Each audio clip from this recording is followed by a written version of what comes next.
But next on our programme this evening, it is claimed competition for jobs in our region has hit a high not seen for several decades. On average, applications for roles have more than doubled since January. With a fresh lockdown and business closures on the way, the jobs market is set to become even more crowded, as Nick Smith now reports.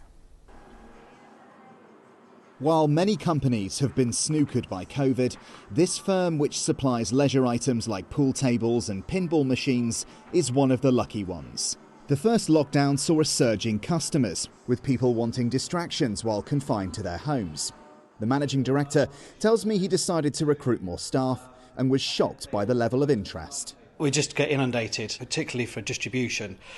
You just get absolutely swamped. So normally, within a couple of weeks for a van driver, you might get 100 applications. But as soon as we put it on, I think within about 4 hours, we had about 800 people apply. And it's just too many to be able to cope with, to be honest. Unemployment is on a steady rise in the southwest.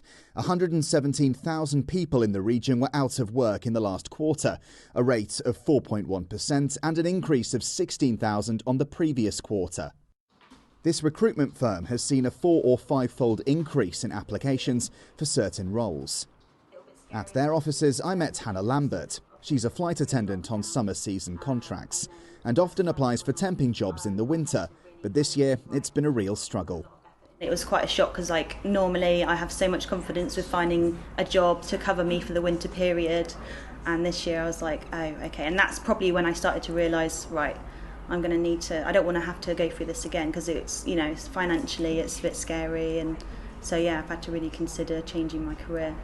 While Kirsten Duncan is a recent graduate from the University of Exeter. Her desired career in events management is on hold while she's looking for other work, but finds herself competing with more experienced applicants for entry-level positions.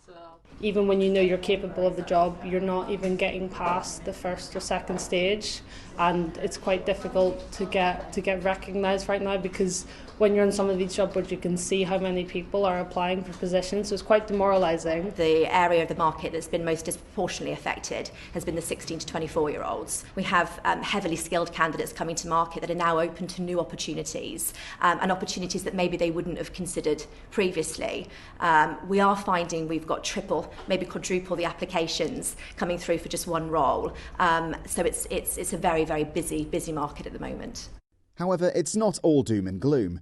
While some sectors of the economy won't be hiring for the foreseeable future, other industries are seeing growth. A number of businesses have been adapting their business model in light of the pandemic, and for a lot of firms this means they're kind of digitalising their businesses, and so they are looking particularly for digital skills to kind of accelerate growth in these areas. At the same time, we know that the government is looking to support the recovery by investing in the so-called green economy, so it's likely that there will be new jobs created. The restrictions imposed by this pandemic has led to many having to rethink their entire careers. And while the furlough scheme has been extended for another month, it may just delay a further increase in the ever-growing pool of job seekers. Nick Smith, ITV News.